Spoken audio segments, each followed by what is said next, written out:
Bueno, a mí me gusta la definición de democracia que dice que es el gobierno por medio de la deliberación pública, ¿no? Una cosa que es bastante común de oír, yo la aprendí de Jesús Rodríguez. Eh, Así que bueno, estamos deliberando acá y de eso se trata, con miradas diferentes. Eh, yo creo, primero, me pareció muy brillante la mesa anterior, muy instructiva en muchos temas, eh, y me parece que es importante ver el tema de hoy es BRICS, así que me parece muy importante ver a BRIC como una reacción frente a la hegemonía norteamericana. Yo no conocía el tip de O'Neill que nos ilustró Diego recién, que él había escrito un artículo diciendo que sería bueno que existieran los BRIC, pero claramente me parece que China, que India, que Rusia, que Brasil, lo que querían decir en un momento de muchísima hegemonía, unilateralismo se llamó norteamericano, querían expresar que había otras cosas más aparte de Estados Unidos y que eran algo potente, ¿no? Eh, yo no estoy de acuerdo en esto de que el G7 u Occidente no le dio espacio al resto del mundo. No creo eso, si no, no existiría China tampoco. Es decir, China es producto del capitalismo occidental en su enorme potencia competitiva económica contemporánea. Por supuesto, no en su existencia, porque China es una de las grandes potencias siempre en toda la historia de la humanidad, pero en esta última etapa, digamos, de Mao Zedong y Zhou Enlai hasta acá, me parece que Occidente tuvo algo que ver en el desarrollo chino, ¿no? Lo mismo pasa con la India. Y lo mismo pasa con otros países que han aumentado su prosperidad en base a acciones del capitalismo. Pero bueno, es una mirada. Eh, lo que me parece claro es que BRIC, antes del ingreso de Sudáfrica, después se ratificó. Me parece que era importante que hubiera en ese grupo una presencia africana que no tenía, y entonces me parece bien que se haya incorporado Sudáfrica en su momento. Y mostraban que no todo el futuro era unilateral. Y eso me parece, como también dijo Velar, algo valioso, ¿no? Valioso porque además reflejaba la realidad. El mundo no es Estados Unidos. De hecho, yo creo que lo que está pasando ahora, esta gran confusión en la que vivimos, obedece en buena parte a que Estados Unidos había expandido tanto su pisada en el mundo que no la puede mantener, ¿no? Y que tiene que, cuando uno se expande tanto, uno pierde foco y potencia, ¿no? Y entonces me parece que Estados Unidos empezó a retirarse de ese lugar tan enorme, de ser el responsable del orden en todo el planeta, que no lo podía mantener. Yo siempre digo que los imperios del pasado se financiaban cobrándole impuestos a los subordinados, ¿no? A los que invadían. Estados Unidos no, así que llega un momento en que las cosas no dan para más y bueno, se empezó a retirar ya en gobiernos anteriores de Afganistán y de otros lugares y ahora sigue ese proceso de retirada bastante impresionante para algunos porque pareciera como que Estados Unidos se está retirando de Europa, ¿no? Sin embargo, cuando uno ve lo que pasó en la invasión rusa a Ucrania, se reunió la NATO y la NATO dijo, bueno, nuestro foco ya no va a ser más el Atlántico, sino que va a ser la totalidad del mundo. Y ahí los americanos dijeron, nosotros nos vamos a focalizar en el Asia-Pacífico, mientras ustedes europeos ocúpense de Europa, ¿no? Que era la invasión a Ucrania. Así que tampoco es una gran novedad lo que está pasando ahora en ese sentido. Creo que se está retirando Estados Unidos de ese rol unilateral Y los otros países, por supuesto, asumen un rol muy importante como potencias adicionales, no digo alternativas, adicionales al G7, ¿no? O a lo que queda el G7, que ahora por ahí es un G6, no sé bien qué es. Bueno, pero me parece que eso fue BRIC y eso tenía todo este sentido que me parece que es importante. Me parece que las cosas cambiaron mucho con la invasión de Rusia a Ucrania. BRICS es un grupo que no es un grupo económico. BRICS es un grupo político. Político quiere decir de poder. Y me parece indiscutible la preeminencia de China en ese grupo, que mencionaba Aguilar. Y entonces, bueno, cualquier país que tenga que tener una inserción internacional determinada tiene que tomar una decisión sobre qué hacer en materia de poder, ¿no? Así que estar o no en BRICS, que es un grupo de poder, implica una decisión política de poder. Y hay que tomar la decisión si uno quiere estar ahí o no quiere estar ahí.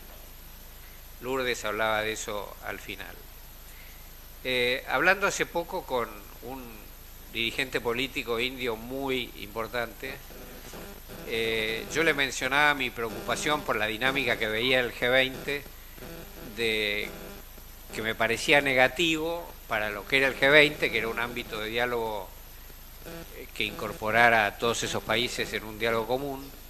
Me parecía negativo que se generara una dinámica de BRICS contra G7, porque era de alguna manera romper el sentido del propio G20, que era que estuvieran conversando Rusia, China, Estados Unidos, Europa, bueno, nosotros. Entonces manifesté esa preocupación y el indio me dijo, no es estrictamente así, no es una división, ni va a ser una división entre G7 y BRICS. En realidad hay tres actores, no dos. Por un lado están el G7, indiscutiblemente, que de hecho en el G20 se reúnen antes de las reuniones del G20 para fijar posición común. Por otro lado, los países emergentes, me decía, donde está la India, donde está la Argentina, donde está Indonesia, donde están otros países, donde está Brasil, por supuesto. Y por otro lado están China y Rusia, que son países que tienen una agenda política propia. Y yo creo que esta mirada es una mirada bastante realista, ¿no? Y por supuesto el indio dice, yo no estoy en esa, mi país, la India, no está en esa mirada política de China, obviamente, ¿no? India, ustedes saben, forma parte de las alianzas de defensa junto con Estados Unidos, Australia, Japón, Inglaterra. Así que, porque su rivalidad con China también es una realidad. Así que bueno, ese es un comentario que quiero hacer. Yo la verdad que tomé posición cuando Alberto Fernández tomó la decisión de incorporar a la Argentina a BRICS. Me acuerdo, yo escribí un artículo, yo representaba a Juntos por el Cambio en ese momento, ¿no? En materia de política exterior, de la candidata que ganó la primaria, y hice un artículo diciendo que no teníamos que entrar a BRICS. Me parecía que la invasión a Ucrania lo que implicaba era que había algunos países que lo que querían era cambiar el sistema de gobernanza global de Naciones Unidas, como está previsto después de la Segunda Guerra, como dijo Argüello, y querían desafiar esto por el peor mecanismo, que era invadir a otro país soberano, para imponerle su voluntad, que era como volver al siglo XIX, ¿no? Al tema de las políticas previas al Congreso de Viena, digamos, ¿no? A la política del equilibrio de poder que terminó en las dos guerras mundiales del siglo XX. Y justamente que fue donde nos quería sacar la creación de Naciones Unidas. Y además quería sacarnos en un momento en que existía la bomba atómica que puede destruir todo el planeta. Entonces no era un tema menor romper ese sistema. Y a mí me parecía que romper ese sistema, en lugar de tener el mundo basado en reglas, el mundo basado en las no reglas, sino en el poder, me parece que era muy negativo. La incorporación simultánea de Irán, que formaba parte del mismo desafío al sistema de reglas por un sistema de poder, esta vez en Medio Oriente y en otros lugares, por ejemplo en América Latina, entonces me parecía que eso tampoco era el alineamiento político que tenía que tener la Argentina. Y bueno, creo definitivamente lo mismo. Creo que la decisión del presidente Milei, que no fue salir de BRICS, sino que fue suspender el ingreso a los BRICS, me parece que esa decisión del presidente Milei generó una reacción obviamente muy positiva por lo choqueante de la decisión en el mundo occidental. Y a mí me parece que la política exterior de un país son sus intereses y también sus valores. Y me parece que esto era una demostración de qué valores eran los con los que nos identificábamos. Después queda el tema de los intereses nacionales que hay que desarrollarlos en una política exterior. Pero bueno, este es mi posicionamiento general sobre el ingreso o no a BRICS.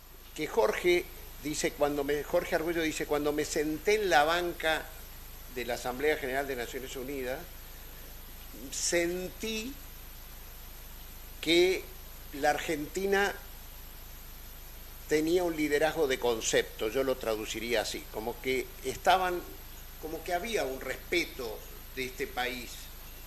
Y yo coincido con eso.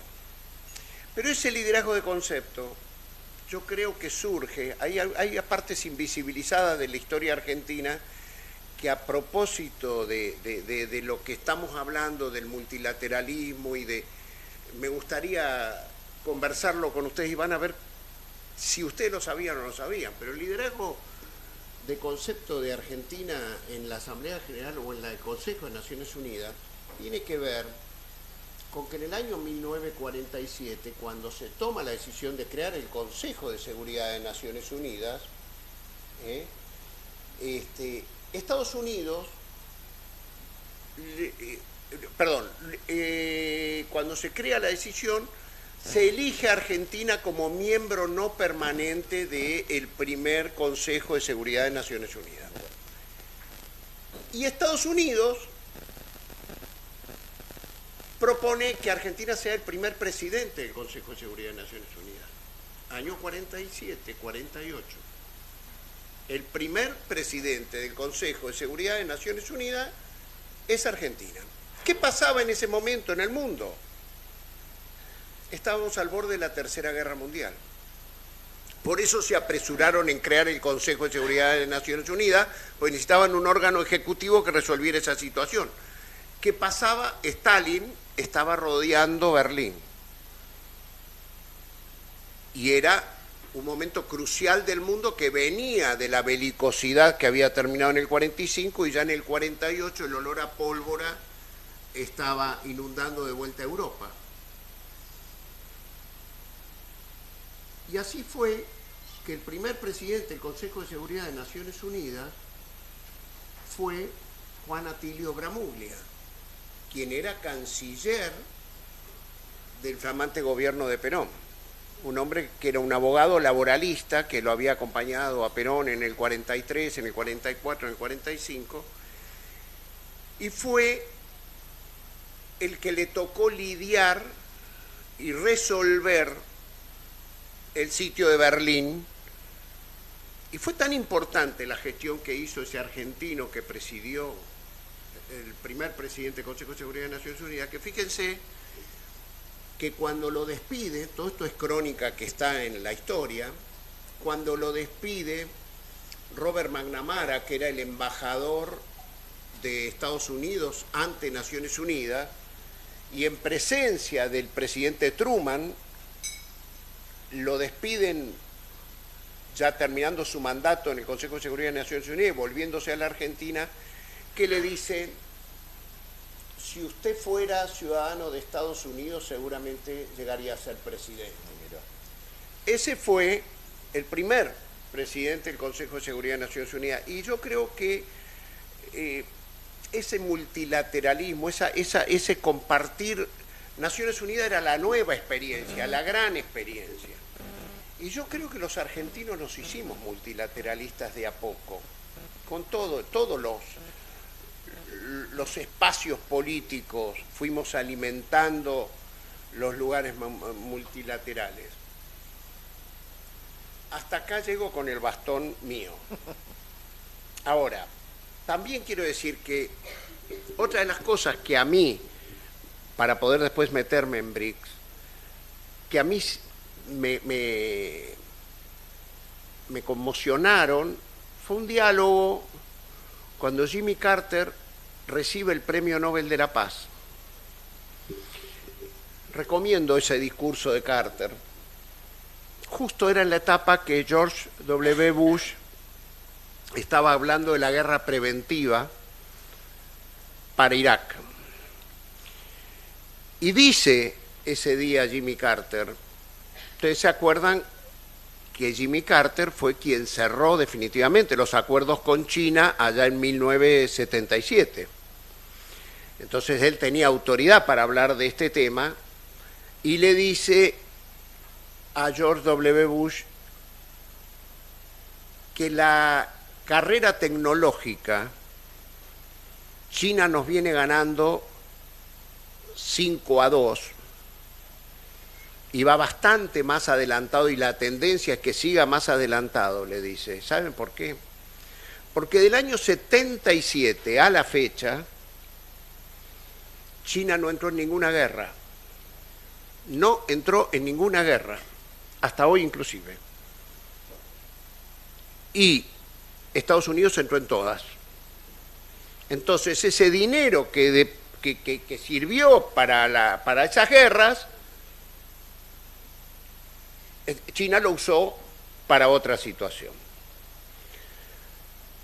Digo esto porque a mí, ¿qué me gusta de los BRICS? Que están todos los regímenes políticos. Hay monarquías, hay sistemas parlamentarios, hay sistemas presidencialistas, hay sistemas de partido único. O sea, es un lugar que creo que es un encuentro de gente que en lo socioeconómico está más parecido. Y con algunos países hasta podríamos, nosotros argentinos estoy hablando, aprender de cómo sacar de la pobreza a la población. Porque otra de las cosas que yo lo valoro a China, tengo 7 viajes a China, es los 800 millones de personas que sacó de la pobreza. Miren, yo les voy a contar les voy a decir una cosa que yo hago normalmente. Cuando voy a cualquier lugar, adentro de la Argentina, fuera de la Argentina, salgo a caminar por los lugares donde estoy y quiero ver si hay gente que duerme en la calle. Para mí es un parámetro de desarrollo de un país.